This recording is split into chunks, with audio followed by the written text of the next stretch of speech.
Helicopter पर चढ़ने का कोई शौक नहीं, उन्होंने अपने बचपन से हेलीकॉप्टर बहुत देखे हैं प्यारे भाई, और वो हेलीकॉप्टर में ना सफर करते करते यहाँ तक पहुंची हैं। दोस्तों, पाकिस्तानी वो दुनिया का वाहिद मुल्क है जहाँ पर 5-5 किताबों का राइटर मोची बन जाता है और मैट्रिक में चीटिंग करके फेल होने वाले हुक्मरान। सबसे ज्यादा हंसी तो हमारे मुताले पाकिस्तान पे आती है। बदनसीबी ये है कि टमाटर और फ्रूट ईरान दे रहा है, लहसुन अदरक प्याज इंडिया, दालें कनाडा, गंदम रूस और ज़राअत हमारी रीढ़ की हड्डी है। मतलब यार मुताले पाकिस्तान लिखने वालों को तो 100 तोपों की सलामी देनी चाहिए। आपने भी कोई सब्जी कभी इंडिया में भेजी है? इंडिया में प्याज 2-4 दफा गया, वो नाकाम हो जाता है, इधर से गंदा बहुत जाता है। ये चोर बाजारी कर देते हैं, अच्छा ऊपर अच्छा नीचे हल्का माल लगा देते हैं। बड़ा हरामी हो बेटा।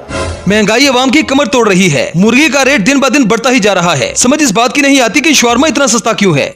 लाहौर हाई कोर्ट में टॉलिंगटन मार्केट से कई टन मुर्दा मुर्गियां बरामद होने का इंकिशाफ हुआ है।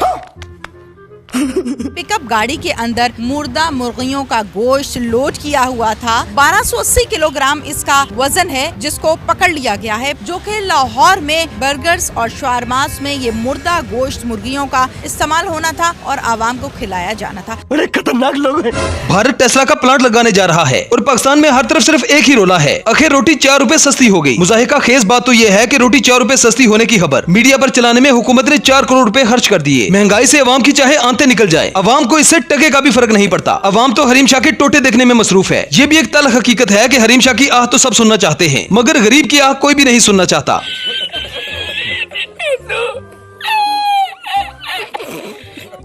यहाँ पर अवाम मोहब्बत करने से पहले मिसालें तो हीर रांझा की देते हैं, लेकिन फिर बाद में ही मियां खलीफा वाला सीन करके निकल जाते हैं। अगर किसी की शादी हो तो बच्चे पैदा होते हैं, और अगर किसी का दाल लग जाए तो पटवारी। पटवारियों से अकल की उम्मीद करना हबशी के बाल खड़े करने के मुतरादिफ है। पाकिस्तानी दुनिया का वो वाहिद मुल्क है जो दुनिया में सबसे ज्यादा खुशहाल है। हर 6 घंटे के बाद बिजली आने की खुशी, बाजार से घूमकर घर वापस आने पर जेब न कट जाने की खुशी, पेट्रोल की कीमतों में 6 रुपए इजाफे के बाद 2 रुपए कम होने की खुशी, पुलिस वाले को 100 रुपए देकर जान छुड़ाने की खुशी, किसी के वाईफाई का पासवर्ड चुराने की खुशी। मतलब कुल मिलाकर पाकिस्तान खुशियों भरा मुल्क है और ये सारी खुशियां दस्तयाब करवाने वाले हमारे जाहिल सियासतदान है। एक तरफ दुनिया इंटरनेट वाईफाई लॉन्च कर रही है और हमारे यहाँ बार बार गंजू को लॉन्च कर दिया जाता है। जिस तरह से पाकिस्तान में पेट्रोल की प्राइसेस बढ़ रही है, इस सारी सिचुएशन को देखकर समझ आ जाती है कि दज्जाल खोते पे क्यों आएगा।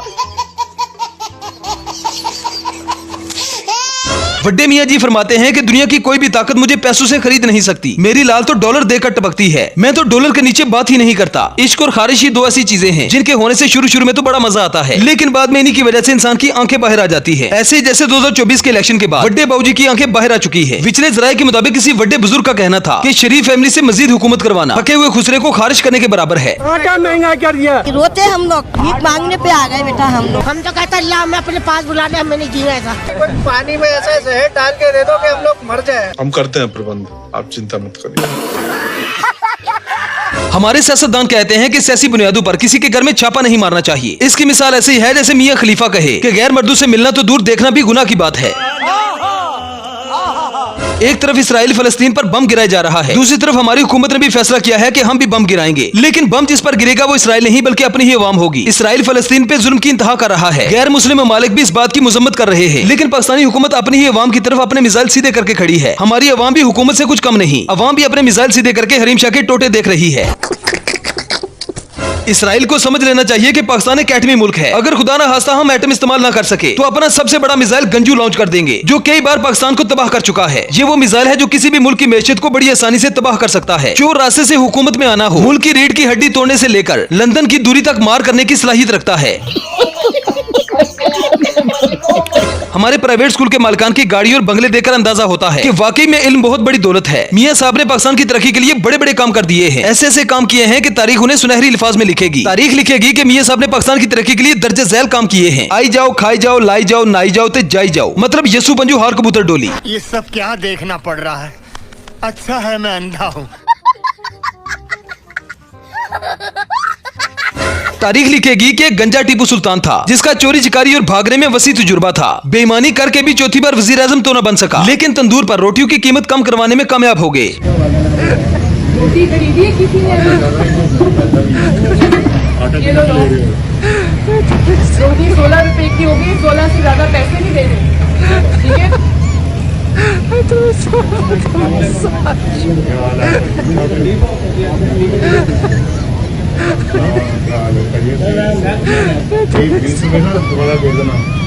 हमने रोटी की कीमत 16 कर दी और नान की कर दी है 20।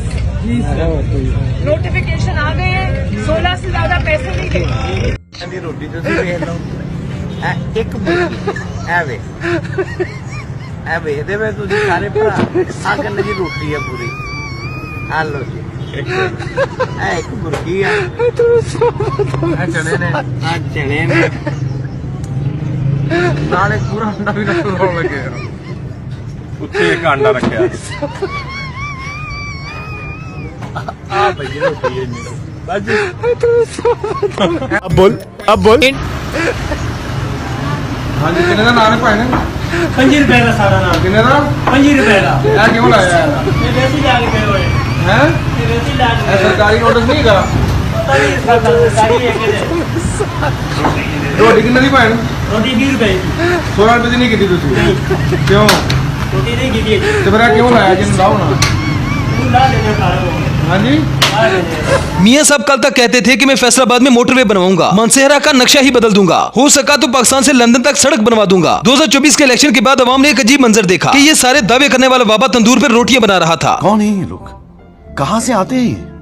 इस बात में कोई शक नहीं कि वो मुल्क कभी तरक्की नहीं कर सकता जहाँ पर हुकूमत औरत को दे दी जाती है, लेकिन यहाँ तो अब लगता है कि औरतों और खुसरू का ही राज होगा। बहुत नाजुक सूरत हाल। पाकिस्तानी वो दुनिया का वाहिद मुल्क है जो कुदरती आफात से नहीं बल्कि सरकारी आफात से तबाह हो रहा है। 2024 के इलेक्शन के बाद जिस तरह से नून लीग ने बुरे तरीके से अवाम का मैंडेट चोरी कर लिया, जिस पर चाहा झूठा केस बना दिया, अवाम से उनके माल के साथ साथ उनकी पतलूने भी छीन ली, जिस तेजी से ये छीना झपटी चल रही है, मुझे तो लगता है कि जल्द ही मियां खलीफा और जॉनी सिंह से उनके ओहदे भी छीन लिए जाएंगे। पाकिस्तानी अवाम का बेड़ा तो मुतल्ला पाकिस्तान ने घर कर दिया। जिस तरह से हमारी तारीख हमें गुमराह कर रही है, ऐसी गुमराही तो नोटी अमेरिका वाली कंपनी नहीं फैला रही। ये तो शुक्र है कि मुतल्ला पाकिस्तान उर्दू में है, अंग्रेजी में नहीं, वरना जितने वसाइल और ज़ाहिर मुतल्ला पाकिस्तान में मौजूद हैं, अंग्रेज देख लें तो पाकिस्तान में ही शिफ्ट हो जाएं। सियाने सही कहते हैं कि बातों की मिठास अंदर का भेद नहीं खोलती, जो होता है वो दिखता नहीं और जो दिखता है वो होता नहीं। मियां साहब को देखकर कौन कह सकता था कि ये बंदा हराम खाता है। दुनिया में कोई तरक्की की तरफ गामजन है, कोई इन्वेंशन पे इन्वेंशन कर रहा है, कोई चांद पे चला गया और अब भी हम नून लीग से बेहतरी की उम्मीद रखे हुए हैं। पाकिस्तान में अवाम बेरोजगार है, किसी को नौकरी तक नहीं मिल रही और मोहसिन नकवी को ओहदे पे ओहदा मिल रहा है। किसी भीख मांगने वाले को अगर जिल्लत से भीख देंगे तो भीख मांगने वाले में भी गैरत आ जाएगी, लेकिन पाकिस्तानी सियासतदान वो दुनिया के वाहिद सियासतदान है जिनको जितनी जिल्लत से भीख दी जाएगी वो उतना ही फख्र से टीवी पर बताएंगे कि हमें कर्जा मिला है, माशाअल्लाह अल्हम्दुलिल्लाह हम भीख मांगने में कामयाब हुए। पाकिस्तानी भी अब 9 मई के उसकी तैयारी कर रहे हैं। 9 मई का तारीखी दिन बड़े धूमधाम से पाकिस्तान में मनाया जाएगा, जहां खाना पानी अवाम को फ्री में दिया जाएगा। हेलो